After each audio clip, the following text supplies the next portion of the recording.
Welcome to the show, everyone. My name is Paul Calamere. This is your city, your voice, coming to you live from downtown Niagara Falls, Ontario, Canada, in the studios of 4680Q. And today is City Council Agenda Review Day. Now, Dave Wheeler, you see this microphone over here. He's supposed to be in here doing the show with me, but I don't see him anywhere, so I'm starting the show without him. If he comes in, great. If he doesn't, well, what are you going to do? What are you going to do? Waving at Rosa. She's just dropped in and leaving, so there you go. But yeah, if he comes in, he's going to enjoy the show. If not, well, he's going to drop in late if he's going to drop in. But either way, show number 602. Whoa, we got through number 600 last week, which was fantastic and had a good weekend. And now we're going to hit the city council because tomorrow at 4 o'clock, well, it starts at 2. They go into camera. They go in camera every week. Top secret stuff going on here with the city. I don't know why they go in camera. Every week they go in. Top secret stuff we can't get in on. So they have these secret meetings in camera, they're called. Anyway, they go in there at 2, and then they come out. Usually the show starts about 4:35, and that would be on NiagaraFalls.ca, the video. Kojigo runs it on their local station, depending. Sometimes they do, sometimes they don't. I wouldn't depend on it. Then you have it on YouTube, so you can watch it on any one of those 3 platforms and watch the city council meeting, which I'll be doing tomorrow until the Habs come on, and then I flop it off and I catch the rest on the replay. But anyway, we'll see what they have to say about the different things we're going to talk about here today. I'm by myself, but maybe Dave is still coming. He just might be running a little bit late. So before we get into the show, you see I got my hat on. That means it's under 50 degrees. When it's under 50 degrees, I wear my hat. I think it was like 37 when I got up this morning, something like that. It's pretty chilly. It's only 45 out there now. We're in a high pressure. 2968 is the barometer in my house. But that's a high pressure, so sunshine, nice, no rain. It's going to be good. I've been looking long range towards Halloween, and guess what? Supposed to rain. 60% chance of rain. I hope they don't. I hope it doesn't rain. I don't want it to rain on Halloween for the kids. Come on. Okay, let's get to my sponsors, and then we'll go from there with the show. Maybe Dave will show up. Maybe he won't. Maybe he forgot. I don't know. Never heard from him, so I'm figuring he's going to be here eventually. Wild Bill's Auto Repair and Body Shop, Pete's Pizza on Victoria Avenue, and Hamel Machine Company. They're our sponsors. Now we're seeing this weather is getting chillier out. There's a little bit of frost on the Willie this morning. So you may think of getting your car into Wild Bill's Auto Repair and Body Shop and getting it looked at, because you know what? You don't want it breaking down in the summer when the weather's crappy. You want to break down when it's nice. Well, you don't want to break down at all, but you want to at least take it to Wild Bill's Auto Repair and Body Shop before the weather starts to break down. And what's he going to do there, Ken Hunter, my buddy? Pizza King. Well, what Ken Hunter's going to do is he's going to put your car in his diagnostic equipment. He's going to jack it up. He's going to look at all the brakes, check out all your suspension, check out your heater, check out your defroster. Make sure your car is ready to go for winter so you don't have breakdowns and you don't have problems. So that's what you want. That's exactly what you want. So at the end of the day, be safe. Be safe and have a happy motoring winter. Put those snow tires on if you need them. And away you go. Wild Bill's Auto Repair and Body Shop, Oakwood Drive, next to the Kia dealership. They have a full body shop as well. So don't worry about it. Just get your car there, and they'll fix it and send it back to you in showroom condition. How can you beat it? WildBillsAuto.ca. And while you're at his website, jump over to YouTube, look for Paul Lemire, or look for Your City, Your Voice, and subscribe to the channel. I mean, why not? It's free. You can tune in all the time. You can check it out, have a good time watching the show, commenting, give thumbs up, thumbs down. Listen to what I have to say. I mean, I have a lot to say usually, and be involved in the whole process. We have an election coming up in a year. A lot of stuff is going to have to do with the election. coming up. We had Al McKay on Friday from the Property Taxpayers Alliance. I'm telling you, watch the show on Friday. Go into YouTube and look it up. Friday's show was spectacular. Al's a good guy. He knows what he's talking about when it comes to budgets and property taxes and how insidious they are when they start raising them as much as they have on us over the last 4 or 5 years. So we'll get to that. My other sponsors, Pete's Pizza, Victoria Avenue, and Hamel Machine Company. We'll talk about them later through the show. So now let's just get into the show itself. Nothing crazy on this agenda. To me, it looks like it's going to be a very, very compact show. It's not going to be a real long meeting as far as I can see. I didn't see a lot of stuff. We have the usual preliminaries where we have some good topics to be discussed, and there are people who are going to be singing the national anthem. And you know what? I don't have it wrote down here. Who's singing it? I can't remember the name. There's it's only a few little planning details that should be dealt with quickly, and then on to the full agenda. Oh gosh, I thought I wrote down the name of the I think it's a guy that's going to be singing the national anthem. So kudos to whoever it is, because to get up in front of a crowd and sing "Oh Canada" isn't the easiest thing. They're going to be doing it, so that's a good thing. So congratulations to them. Oh man, why does the name Matt something stick in my mind? But I could be wrong. I don't know. To be honest with you, I can't remember. So let's go straight into the agenda. Item 7.3, Fire Master Plan, is where we start. And this is going to be a doozy, item 7.3. Now, I'm not going to go through every point in the agenda. Usually I just pick the points that I think they're going to be talking about and that are going to be interesting to the viewers. And so when you watch, if you just want to take down notes about what numbers are going to be interesting, you can do that and just buzz through the whole agenda and look at the notes that are going to be interesting. Okay, so 7.3 is my first one that I picked out, but there's a plethora of other ones that are going to be on the agenda. There's no doubt about that. There always is. And like I say, I'm not going to pick out every point. We'd be here for 2-3 hours. I'm just going to pick out the ones that pertain to interest. And like I say, first one, 7.3, Fire Master Plan. You will have to go through it all. There's a lot of pages in there. And basically, they got a consultant to go in there, I believe, and just do a master plan for the fire by interviewing different departments in the fire department and different areas, and figuring out what this fire department has, what it's lacking, and where to go with it. And to me, when I look through this, they already have a $30 million budget. I don't imagine they're going to want less. That's not the way it works with the fire department. They got to be reined in, but nobody will do it.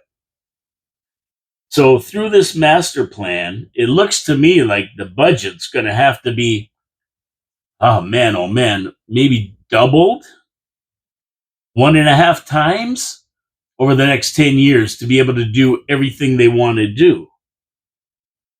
And the master plan recommends a lot of things, including hiring more people, and also building a new fire station to service the new hospital and the areas that are going up around there. And when I saw that, I looked at this, I'm going, my goodness, what is this going to cost the taxpayers? I mean, we're already at $30 million a year, our biggest department, and nobody wants to go in and look at the numbers ever. What is this going to cost us? I can't even imagine. what it's going to cost us. But at the end of the day, taxpayers always foot the bill. There's no revenue coming from the fire department. We foot the bill. They bring us budgets. So they wanted a new fire station in Niagara South. Now, they already have Fire Station 6 out there. And it's on Chisler Road. I don't understand why they're thinking of building a brand new fire department. and why they can't expand on Chisler Road or do something like that. I'm not sure. But hey, I'm, what do I know? I'm not a consultant. They figure to build a brand new one and staff it and truck it and everything else, right? So that isn't going to be cheap. I think the last one in Lundy's Lane, that one they built up in Lundy's Lane was, I think it was 7 or 8 million, maybe more. I'm not sure. And that was a while ago. So today's dollars, who knows what it will be, but I guarantee it's not going to be cheap. It's not going to be cheap. There's no recommendations that I found to save money. I don't understand why they didn't do an actual review of calls, number of calls per year, and exactly what the calls were for, to see if they need as many firefighters as we have rather than EMS, because a lot of the calls, very high percentage of the calls actually are for EMS calls, paramedics, EMS. And firefighters that are getting paid $120,000 a year go to these calls, whereas EMS are getting paid $60,000 a year and do the paramedic EMS calls. Nobody reviewed any of that. So the only recommendation to save money, and it's going to save a little bit, it's not going to bring home a king's ransom for taxpayers, is moving the dispatch to one central location, which is probably going to be St. Catharines. So they confirmed what we've been saying for 2 years here, that dispatch has got to go, and what City Council turned down 2 years ago, and said, no, we don't want to move it. We want to keep it in-house. I think they've realized their error, and they are going to move it. But I still I still can't believe the firefighters' reaction to it. Their reaction to it was, if you move it, we're going to sue you. We asked them for one concession one time. I mean, they want $3 million fire truck, they get it. Whatever they want, they get. We asked for one concession over the years, and they're going to take us to court over it. I think the whole department should be reviewed. I just don't get it, but they want to hire 22 more full-time positions, and firefighters make 120 grand a year minimum, so plus benefits, and they want to do 2 new fire stations, capital costs on top of that. Yeah, it's going to be an expensive ordeal over the next 10 years. Taxpayers better get ready. And I don't know if council's going to approve all this or what. What can I tell you? I don't know. We'll see. 7.3 is one for you to watch. I'm telling you right now, watch that one. We'll see what the arguments are, if any. You never know with our city council. They rubber stamp a lot of stuff. Maybe there'll be 1 or 2 talking about saving money rather than spending more, and the need for all this stuff, and why can't we use Fire Station 6 and blah, blah, blah, because it's just down the street from the new hospital, but we'll see. And just for your information, don't forget, I have my phone. I have my other phone here. Yes, I got another phone. If you want to comment, text me, or even put a Facebook comment. They pop up too. And text me what you think. Give me your thoughts. Give me your view on it. And it'll pop up here, and I will talk about it on air. The number you dial is 289 994 7560. And I'll do that in Peter Dichter time, nice and slow. The number 289 994 7560. So send a comment. If you're if you're Dave Wheeler, let me know you're not coming in. It's a bit late now. I don't know if Gary's listening. I know he's probably going to get on the blower and say, Wheels, how come you're not in the studio with Taz over there doing the city council? Okay, move on to item 7.4. It's about a technical and digital master plan. And for some bizarre reason, this seems like deja vu all over again. I thought we talked about this last meeting, but there it is again on the agenda. And I must have psychotic powers or something. Psychic power, not psychotic, yeah. Psychic powers, because I think I've read all this before. You can go through 7.4. It's a lot of reading. Same with the fire report, a lot of reading and a lot of, misdirection and everything, because that's usually the way they operate. But this technical and digital master plan, I think we talked about it last time, and Dave and I, we thought it was good that they did this. There's a lot of elements to a digital and technical master plan for the city, and we're battling people who are savvy, right, with the way technology works and digital technology works.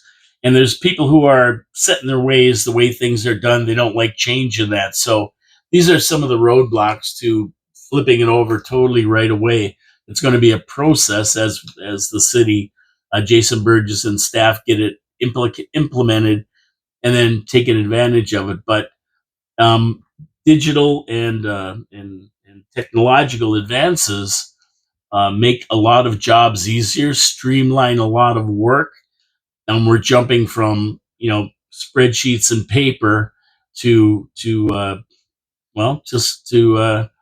online or internet. Digital spreadsheets and paper is gone. We have no more paper. You do a lot of stuff on the internet now, online, digitally, and send it in, and it just streamlines the process. It's they're able to resolve issues back and forth when they can get information at their fingertips, rather than having to go and pull out a file and looking it up. They can just access it right away. So it makes sense in the digital age to do this. It's going to take a while to flip everything over. It's not an easy project, nor is it a cheap process. Very, very expensive. But at the end of the day, Jason Burgess, our CAO, has said many times, it's going to save us money when it's all said and done. So there you go. I thought we went through it last meeting. I could be wrong. Dave's not here to confirm that. So right after that, we move into planning, item 8.1 and 8.2. And we're going to get to that in a minute. I'm going to go to my second sponsor, Pete's Pizza on Victoria Avenue. One thing, being a pizza snob, that I insist on is consistency. I want a pizza that's consistent. And I don't want it consistently bad, of course. I want it consistently good. And that's the problem you face with a lot of pizzerias. You go there, it's dynamite one time, and then it's terrible the next time. So, oh, I don't know. I got a message here. It was deferred to tomorrow. I don't know what that means, but I don't know. But anyway, yeah. So what was I talking? Oh, I lost my train of thought. Here. Oh, anyway, it doesn't matter. I was talking about pizza, of course. My second sponsor, Pete's Pizza. I got a ding here, and I see this message, but I don't know exactly what it means. But yeah, Pete's Pizza. So they're consistent. That's what I like about them. I'm a pizza snob. I want consistency, and they're consistently good. You know why? Because they use the Mancini family recipe for their sauce. They use the Mancini recipe for their crust. And Rex and Mike down there know how to put the brick and mozzarella blend of cheese on the sauce, on the pizza in the right ratio to make it A1 number one pizza. And that's the important part. Then they cook it to perfection with fresh ingredients. Hey, how do you beat that?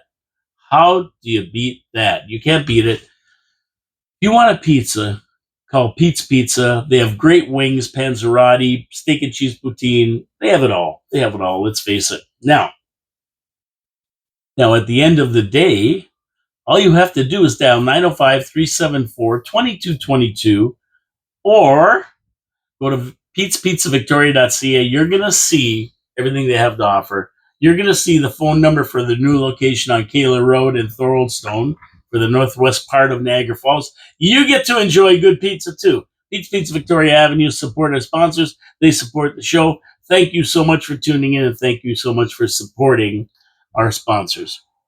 It was deferred to tomorrow, the tech plan. No, Oh, it was deferred to next week, I guess. So from last week. That's why I read about it, but they didn't talk about it. Thank you very much.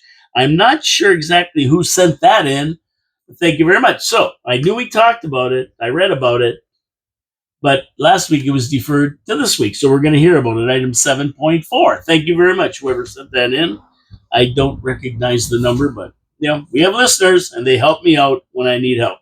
And I always need help. So item 8.1 and 8.2, planning minor variances to allow 2 units to be used as vacation rental units. And basically, when I read about them, they fit. They're in the tourist area. One's on, I believe, Desson Avenue, and the other one is on right by the church there at St. Anne's Church. I believe that is the other one on. I think it's on Buchanan. I'm pretty sure it's on Buchanan. So these are 2 properties, 2-story houses. They want to be used for vacation rental units. They fit in the mold. They qualify. They'll be approved, no problem. I don't see any problems. There was no real static from any of the neighbors. This is what's happening in that area. It's a normal thing. This isn't out of the realm of normality. So I don't see any problems with it. They want some minor variances, and I think one of the properties, the one next to St. Anne's Church, that would be behind it, which would be Desson Avenue, I believe. That one there, they want to also turn the garage into a another unit on the property. Hey, it looks like a pretty big garage. Probably work perfect if they fixed it up right. So there you go. I don't see any problems there. It's a small part of the meeting. Usually planning issues take a lot more, especially controversial ones, because there's a lot of speakers in there. They're in there, bop, bop, bop, bop, bop. So there won't be any of that, I don't think, because these things fit with the character and what's going on in that tourist commercial area right now. Okay, moving on. And like I say, usually Dave comes in and he has a couple of items that he wants to talk about. But since he's not here, whatever he has to talk about, I don't know what it is. So we won't be able to talk about that. So we're going to move on to item 9.2. And this is one that we were both there at, and I wanted to get Dave to talk to this too. We were both there a couple weeks ago when they had a Save the Armory benefit. This armory is a building that was built in 1911 as part of a military act before the war, the First World War, to boost up Canada's military. And it's been there ever since. The Lincoln and Welland Regiment worked out of it. They trained cadets and that kind of thing in it. And nowadays, because of course we haven't been in a war since the Second World War, for what's that, 80 years, it's been turned into a museum, which is phenomenal. If you haven't seen it, you should go down and take a look. It's unbelievable. It's unbelievable. And also, they do different functions in there and that kind of thing. But it's being declared as surplus property by the city. The city did a review of their assets, and they picked out different buildings and lands that are surplus. So there's a 1-year lease left on the building, and it runs till, I believe, April of 2026. I believe that. Now I could be wrong. I didn't write that date down. So usually I print out the agenda when I'm by myself here. I didn't do it. So that's why if I'm stuttering here or stumbling a little bit, please forgive me. Please forgive me and text Dave Wheeler. Okay, so anyway. So what's happening with that? Oh, geez, I missed 9.1. We got to get to that too. I'm checking these off. Don't worry. So anyway, it's going to come up and the lease is going to be over. And at that point, it'll be declared surplus land. And, I read the full report on it. A consultant went in and did a full report on it. And they painted a pretty dire picture of the building. And personally, I would personally like to see it retained, but there's a lot of work and a lot of expense to fix this and bring it up to snuff. There's pictures of it. You can go on to the agenda, city council agenda, and read all about this consultant's review of it. And a lot of money is going to be needed to restore this building And if the guys who are running it now, if they can't cough up the money, then basically it's got to go. It's got to go. The city's going to declare it surplus, and then it's going to go to the highest bidder. My preference is that they keep it and fix it up. It's historic. It's a beautiful, beautiful building, and the museum in it is fantastic.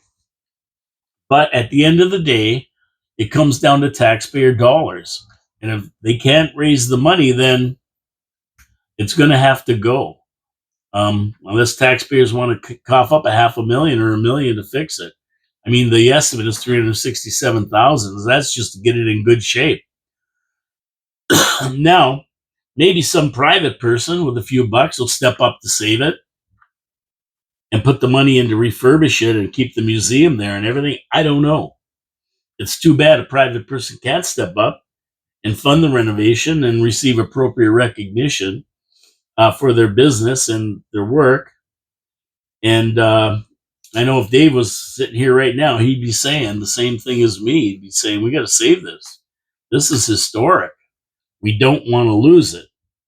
So anyway, we'll see what happens. That's item 9.2. And it'll be very interesting to see what they say about that and how they're going to handle it, City Council. I know councilors were there. Tony Baldinelli our MP, issued a letter to the, not the one on City Council, the MP, issued a letter to the city saying that they should keep it. I saw his wife there, and he was there later on at the Armory on the fundraising day. I saw pictures of it. I was there, but I didn't stay as long to wait for them to come. So anyway, we'll see what happens. Hopefully, City Council can find a way to save it. It's a shame if they can't. It's a shame if they can't. Back to item 9.1 that I missed here, and that had to do with a sale of single-use plastic containers at public buildings. Now, a group was in the City Council a few meetings ago, maybe in the spring or summer. It's a few meetings ago anyway, this year. And they were talking about bringing back plastic bottle sales at the arena, the Gale Center mostly, but any public buildings where hockey teams play, because these groups, they sell water and they make money on it for the groups, right? Whether it's minor hockey or whatever, they're allowed to sell water. But now, because they've banned water in plastic bottles, they don't sell water anymore. They don't sell water, so they're losing revenue from that. And their case was, listen, every place else in the city sells plastic bottles. You guys don't want to sell them.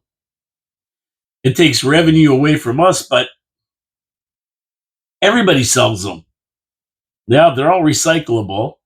And so there's a guy in there, he's going to give a little speech about it. He's going to tell us about microplastics and nanoplastic particles going down your throat when you drink out of these things, and how they don't get recycled 100% into landfills. They end up in our lakes and streams and rivers and meteor craters. And he's going to present a case like that.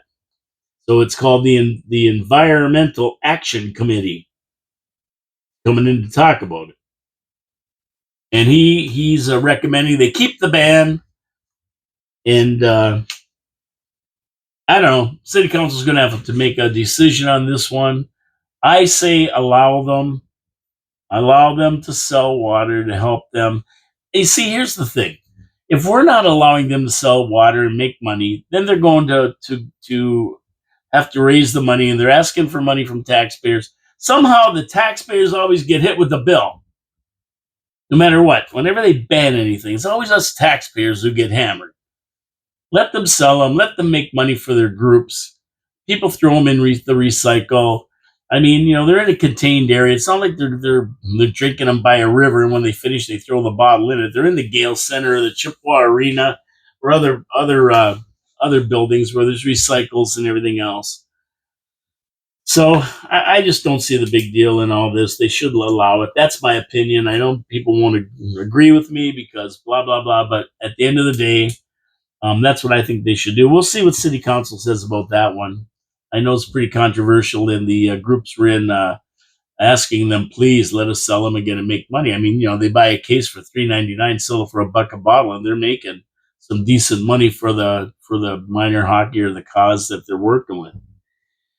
Okay, so we'll see what that happens. And remember, if you want to text a comment in, 289 994 7560. 289 994 7560. And we'll talk about it, see what your opinion is. Okay, now item 9.3 we're moving to next, and that is a 5-year road plan.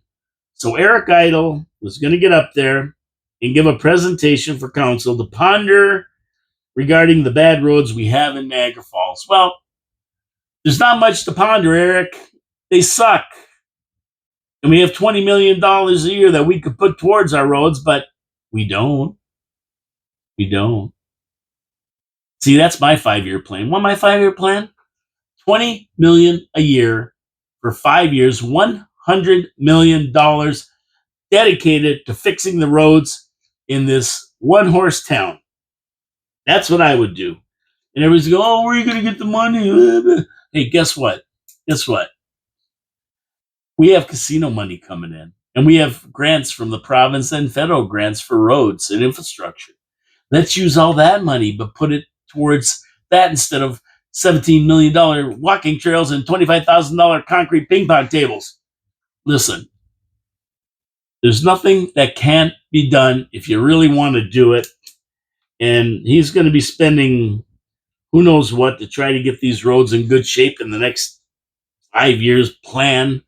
I mean, we've seen plans for the last how long to do the roads. We've had the casino money coming in. They're no better than any other city who gets nothing from the casinos. Where's the money? Where's the money going? So come on, let's get serious about this. We have to have a plan, and we're not talking about $2 million a year towards fixing roads. No. We're talking 20, 30 million a year. And we're going to fix the roads once and for all. Infrastructure, roads, whatever. And I don't want to hear any presentations that give me a bunch of bull. I don't want to say it. Bull BS. Let's use BS. I don't want to see any of that nonsense. I want to see real solutions. We're going to spend $2 million a year on roads. Yeah, okay, sure. You're going to fix nothing with that. Let's go. Let's get some serious dough and have somebody who gets up there and says that's what they're going to do. And then we'll find the money. Don't worry. We find the money for all kinds of stuff.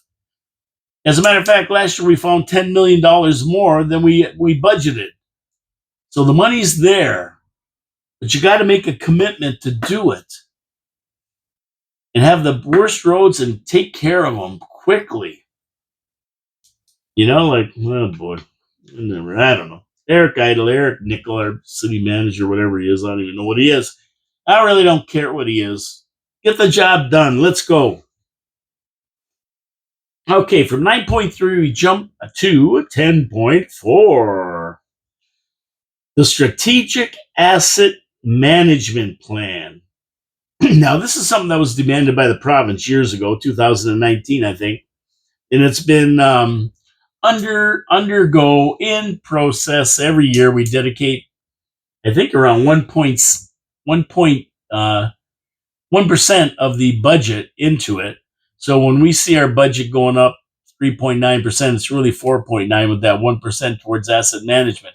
Now, the province wanted us to have do an inventory of all our assets, buildings, lands, trucks, everything the city owns.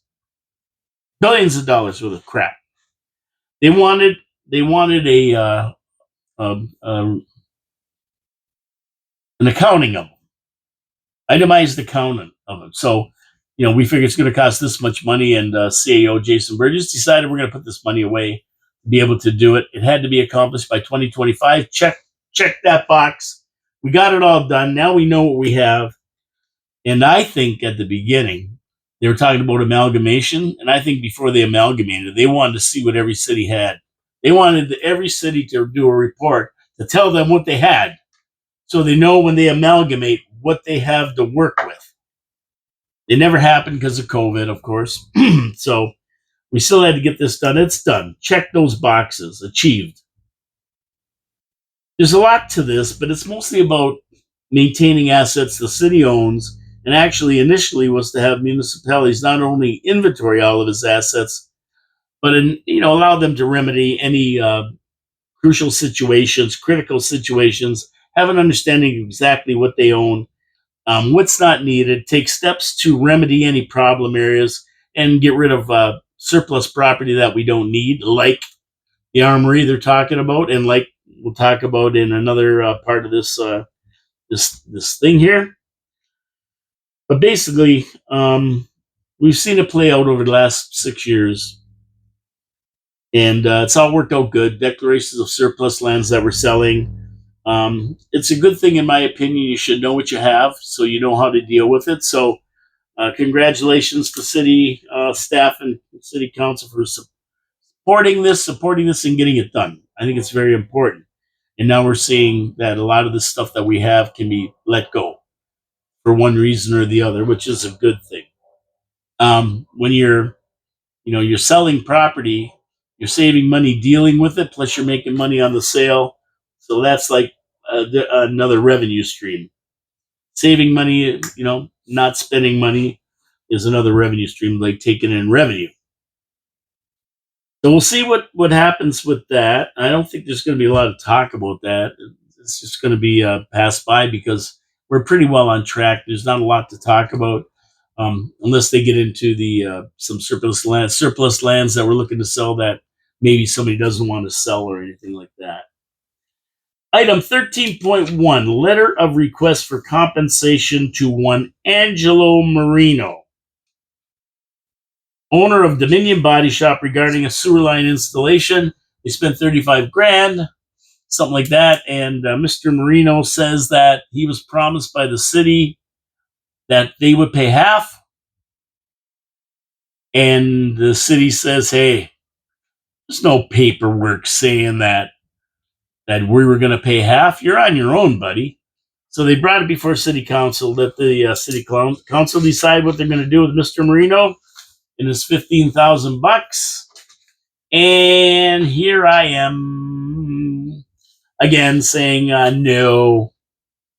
But then again, city council's in a little jam now. You see what I mean? See how these things pop up? See how they pop up once they make a bad decision? So last week, LaPena came in, and he wanted $654,000 as a grant to help him with his building on Blackburn Parkway or something. Blackburn Parkway out by Heartland Forest. He's building a big new building. Now, he didn't get his paperwork in on time to get subsidized, to get this money. He came after the fact and wanted the money, $654,000. I think it was $678,000 or something. And so rather than saying no, this is why we have deadlines to get things in. This is why we have these rules. So we're sticking to our rules. That's why we have it. You're out of luck. Sorry. That's just the way it goes. No, they gave him the money. They voted to give him the money. So now we have Mr. Marino coming in, Dominion Auto Body, a good guy, I'm sure, running a good business, highly touted business. And he wants money. And city council staff is saying no. Unfortunately, you have no paperwork saying that we promised to give you $15,000, half of the fee to install this water line. I believe it was a water line. A sewer line. So now he's looking for his money. City council, what are they going to do? They're going to say no to him? They just gave a guy $678,000 a month ago, but this guy doesn't qualify? See the jam we're in here? See the jam we're in when we don't stick to our rules. So if they say no to this guy, I'm going to be very disappointed. I'm going to be disappointed because, the other guy got it. Why shouldn't he? Hey, you make the call out there. I don't know. I know one thing. I don't know if they're even going to discuss it or just say no, but it's going to be interesting. So these are the ones you got to watch. I got more coming up.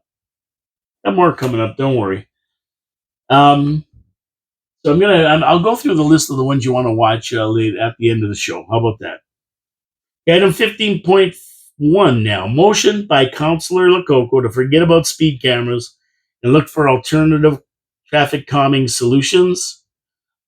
And this should be approved unanimously. I mean, but we're talking about our city council here. So who knows? And Doug Ford has made a point of saying they're gone. We're getting rid of these cameras no matter what. So forget about it. Right? So, I mean, come on. Here we go. Please use it. Please use it. Come on. If he's going to get rid of it, why are we going to spend 1 ounce of time or effort or money to look into this or do anything with it? I mean, don't you remember when Lori Lococo wanted to look into the ward system? And Mike Strange stood up and said, no, because they're talking amalgamation. There's no use looking into a ward system and spending the money on it to do some kind of a survey or anything. There's no use doing that when they might amalgamate and we won't have to deal with wards anyway. We should wait till the province makes the decision. Now, that was what? 2 years ago? 2 years ago, I believe. 2 years later, I don't see us any closer to being amalgamated. And this election's coming up in a year, and it could have been on this election a referendum about the ward system. So now, all of a sudden, what are they going to do with these motion cameras? Oh, we're going to put that off. We're going to look into it until Ford says for sure. That's what the Penguin said. He said, hey, we don't know what Ford's going to do. Because he said it, doesn't make it law that they're going to ban them. So we should continue on the path of looking into these one-eyed bandits. It's a cash grab, ladies and gentlemen. I keep saying that. So let's see if this motion, forget about them, and start looking into traffic calming measures that are not speed cameras. See if that goes through. That's going to be interesting. Can't wait to see the arguments for or against it. It's going to be interesting. And then we move to item 15.3 by Councillor Van Nieuwesteg, work from home policy. They're going to discuss people working for home and whether they should come into the office every day. Well, get to work. And not in your pajamas like you wear all day. Get back to work and meet your fellow employees, interact with them, have the camaraderie of being in an office. And everybody will say, well, geez, if they work from home, we don't have to supply offices and everything. Oh, don't worry about it. Don't worry about it. They're getting compensated for working at home. You don't think we don't have to supply an office, but there's something there for them. Believe me, it's just these fees don't just disappear that we pay. Get to work. Put on your dress clothes and go to work like everybody else. They're starting to do that everywhere. They know, geez, my eye's itchy. I got something in my eye, my finger. See? But anyway, what do you think? You think we should tell them to get the hell back to work and forget about it, or this motion by Councillor Nieuwesteg to let them work from home? I think she wants them to work from home. I think. I can't remember. So usually I got my sidekick, Dave, here. He's got all this information. I get talking points, then we talk about it. But either way, get to work. That's all I can say. 17, new business. We'll see what that brings as everything. Item 17, that's under new business. We'll see what they say about new business. Somebody usually stands up and talks about something. We'll see if they do. And I don't know. But that's basically brings us to just about the end of the meeting. Bylaw adoptions are in there. They're going to adopt all the bylaws that were just passed. Nothing there that I saw that isn't already known and has been approved and everything else, and now it's just ratifying it. So that's basically about the city council meeting this time. And I did check in today to see if there's anything added. There wasn't. So that's basically about it when we get right down to the end of it. And we're going to get into a final little thing here that I did find in 18 bylaw adoptions. Right after my third sponsor, Hamel Machine Company. And Hamel Machine's been around Niagara Falls since 1948. And what do they do at Hamel Machine Company other than mill things and fabricate things? Well, they do everything. They are so important to industry because these days, when an industry breaks down, they just can't go to the shelf and pick up something new, right? They need to have it either fixed or reverse engineered. But either way, they have to have it fixed because when that machine is down, time is money. It's not producing anything when it's down. So they need to have it up and running. And these days, you can wait for parts from all over the world. I mean, Germany, Taiwan, you name it. They're not all made in North America anymore like before. And these companies can't afford to have every part on the shelf in case of a major breakdown. So they depend on Hamel Machine Company. Now, Hamel Machine, they do lathing, fabricating, computer design, rebuilds, overhauls, custom and reverse engineered parts from samples, water jet cutters, 3D printers. They have the whole gamut of modern technology to deal with it. And even more important, the qualified staff that's been trained to operate these systems. Yeah, you can have all the systems you want, but if you don't have the qualified staff, you really don't have anything. They have it all. That's what they do. Hamel Machine Company. Go to hamelmachine.ca. You'll see the beautiful work they've done for the wine industry. They've done it for the food industry, for the agricultural product industry. They've innovated. They've created so much so they ship their creations, their innovations around the world because people want them. Since 1948, Niagara Falls. Go figure. Great people, and they can help you too if you need anything fabricated, designed, and custom made. They do it all with metal. Hey, give them a call. Hamel Machine Company, hamelmachine.ca. Just support our sponsors. They're fantastic people, great corporate citizens, support the city, and most important, they support this show to bring it to you every day. Okay, we're gonna kind of end the show here. I usually have a little bit more to talk about, but it's gonna be a compact meeting. Hopefully, if there's nothing too much going on, if nobody has too many objections or any grandstanding, a lot of times they waste time grandstanding, which bugs me because it's $1,600 an hour we spend to have them in this meeting. That's right. So every time you see one of these people get up for 15 minutes and grandstand, that just cost you $400. Taxpayer dollars. Coming to you from Doge.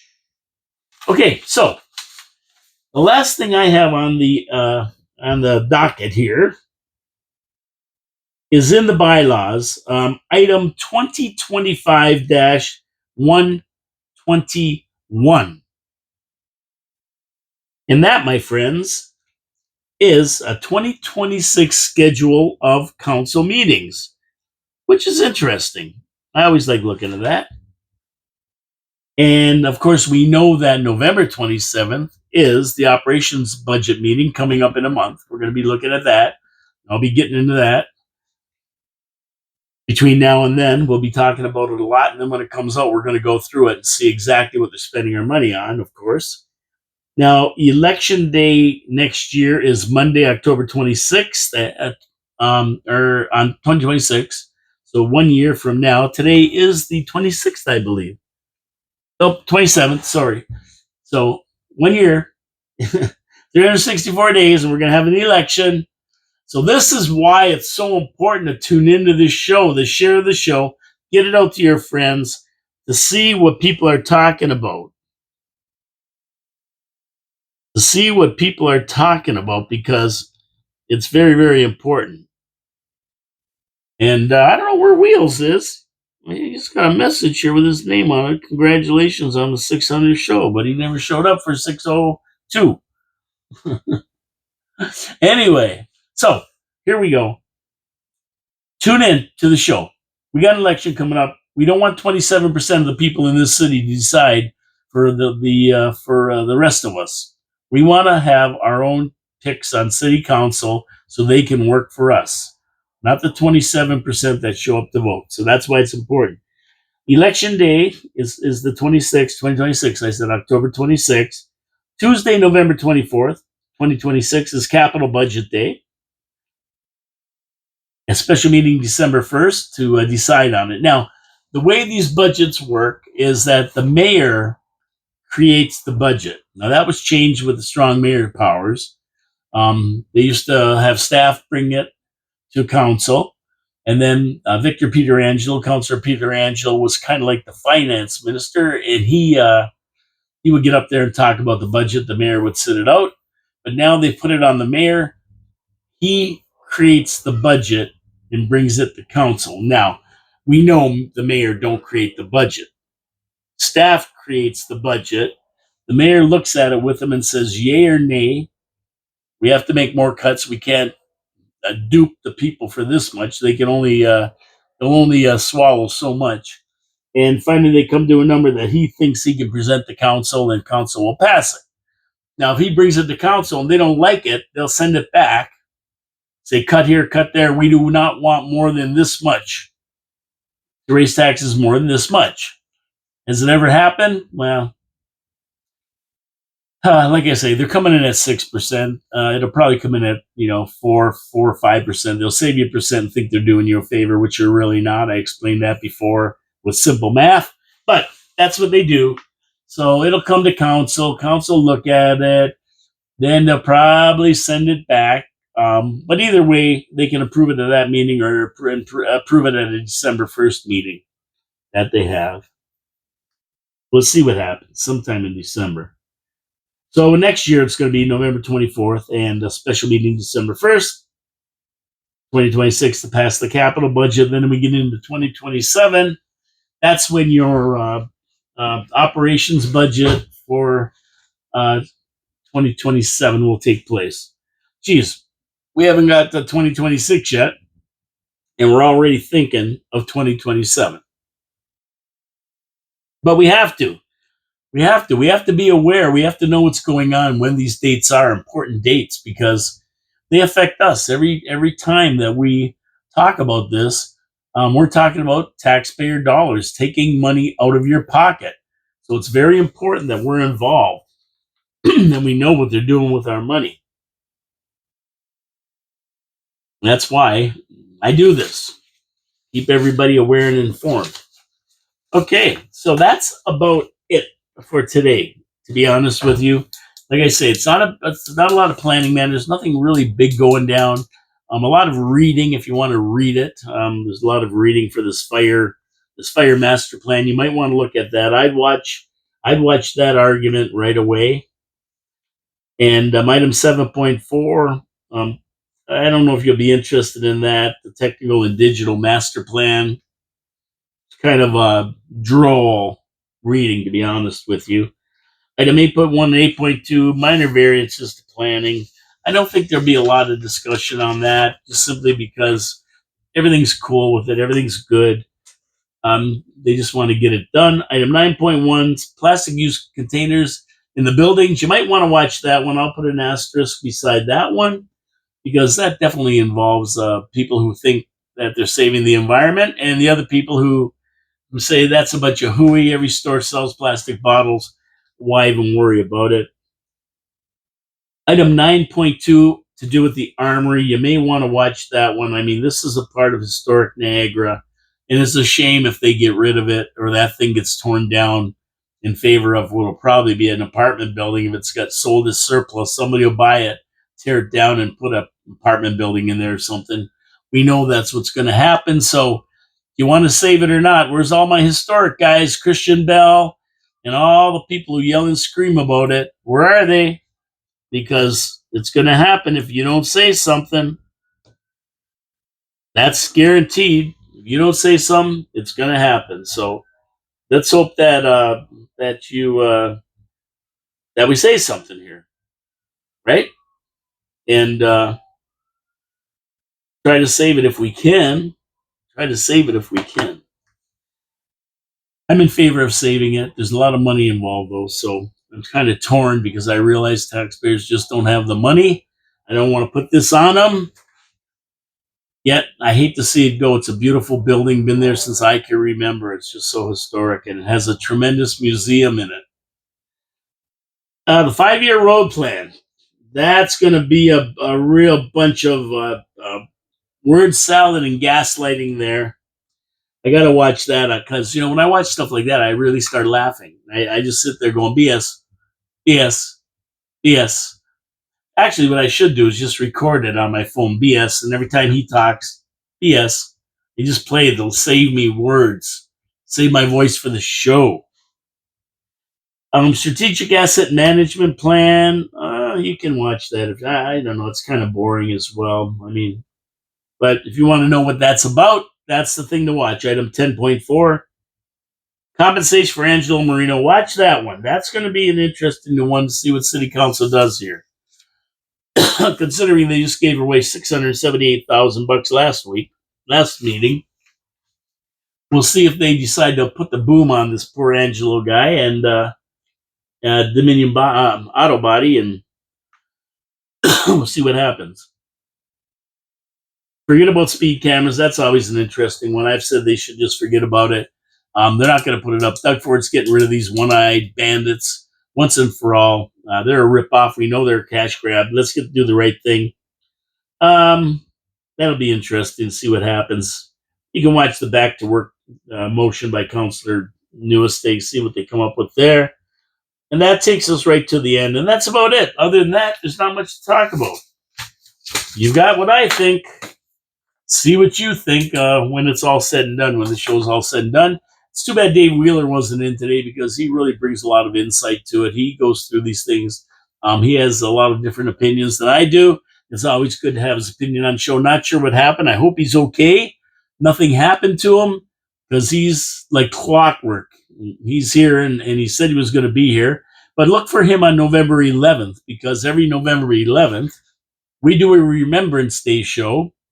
We come into the studio, and we're going to be talking about one special person or thing that happened in the war, and remember the veterans who served us, pay tribute to the veterans, pay tribute to the people who are in the military right now and fighting for our freedoms, and of course, pay the ultimate tribute to the ultimate people, the ones who paid the ultimate price for our freedoms and died over on the European front in the war for Canada.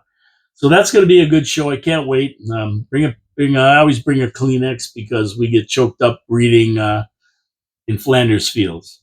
Anyway, that's it for me today. Thank you for tuning in. My name is Paul K. Lemire, your City, Your Voice, coming to you live from downtown Niagara Falls, Ontario, Canada, in the studios of 4680Q. You wonder why I'm pointing there?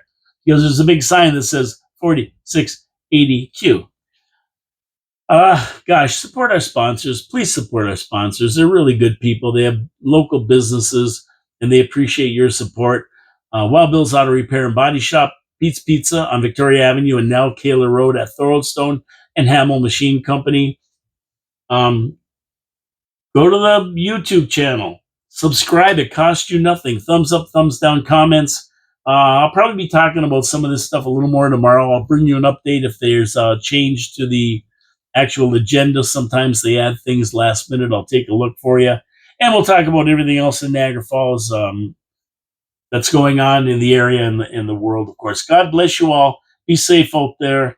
We'll talk to you tomorrow. Have a great day on this chilly, manic Monday, show 602. Thank you for tuning in. Ciao, ciao for now.